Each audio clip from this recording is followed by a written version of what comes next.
President Trump said Monday that House Speaker Nancy Pelosi's obsession with his impeachment distracted her from the current illness, hitting back at her accusation that the president fiddles while America have been losing people.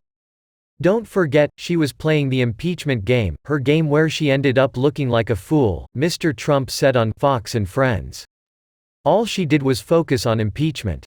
She didn't focus on anything having to do with pandemics, she focused on impeachment and she lost. And she looked like a fool. The president said her miscalculation unified our party." Mr. Trump said, "My poll numbers are the highest they've ever been because of her." He was responding to Pelosi blaming the president on Sunday for not preparing for the pandemic, saying, "While the president fiddles, people are dying." He said, "It's a sad thing. She's a sick puppy. She's got a lot of problems, and that's a terrible thing to say." The president said he would be speaking by phone on Monday morning with Russian President Vladimir Putin about Moscow's oil price war with Saudi Arabia, as well as the pandemic and trade issues.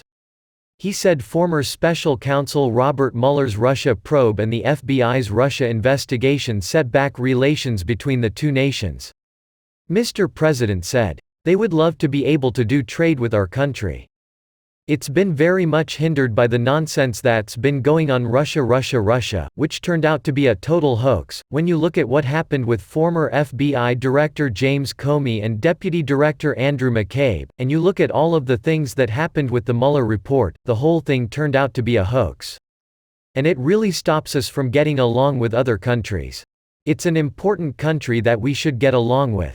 The president announced Sunday that he will extend a nationwide voluntary social distancing guidelines through April 30, abandoning his hope of reopening parts of the country by Easter. He said, "I listened to the experts. We picked the end of April as the day where we can see some real progress. Maybe by June 1, we think, it's a terrible thing to say, but we think that death rate will be at a very low number. If we didn't do anything, 2.2 million people could have died."